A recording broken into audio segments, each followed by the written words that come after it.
P T I کے chairman Imran Khan کو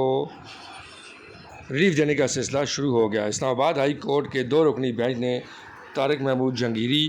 پر مشتمل بینچ نے عمران خان کی 190 ملین پاؤنڈ کیس میں ضمانت کو منظور کر لیا اور عمران خان کو فوری طور پر رہا کرنے کے احکامات جاری کر دیے، اور انہوں نے جو مختصر فیصلہ سنایا اس میں لکھا گیا ہے کہ عمران خان کی ضمانت 10 لاکھ کے مچلقوں کے عوض کی جائے گی، لیکن ابھی عمران خان کو رہا نہیں کیا جا سکتا کیونکہ عمران خان کی اگر رہائی میں جو رکاوٹ ہے سب سے بڑی وہ سائفر کا کیس ہے۔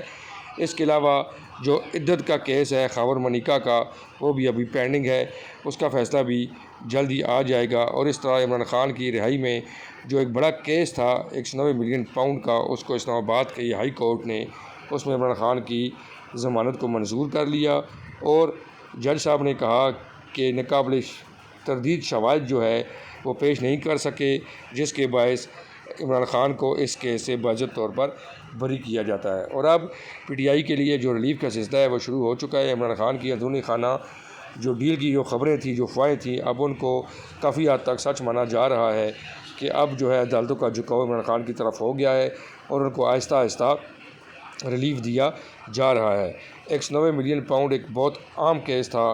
جس میں بشرا منیکا کو بھی قید کیا ہوا ہے، جس میں جو پاکستان کے سب سے بڑے پراپرٹی ٹائکون ہیں ملک ریاض، ان کا نام بھی ہے۔ یہی کیس جو ہے اس کی سب شک میں القادر ٹرسٹ بھی ہے۔ اس طرح عمران خان کی جو پی ٹی آئی ہے اس کے لیے یہ اچھی خبر ہے کہ 190 ملین پاؤنڈ کیس میں عمران خان کی ضمانت منظور ہو گئی ہے، اور اب عمران خان کی رہائی میں سب سے بڑی رکاوٹ جو ہے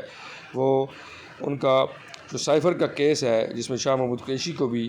جیل میں آج کل وہ کیس ہے۔ اگر اس میں عمران خان کی ضمانت منظور ہوگی تو عمران خان اڈیالہ جیل راولپنڈی سے رہا ہو جائیں گے۔ یہ آج کا دن پی ٹی آئی کے لیے بہتر دن رہا، اور پی ٹی آئی کی جو مشکلات ہیں اس میں کمی ہوئی، اور عمران خان کے اوپر جو ایک بہت بڑا کیس تھا 190 ملین پاؤنڈ، اس میں ان کو ضمانت مل گئی ہے۔ بہت شکریہ۔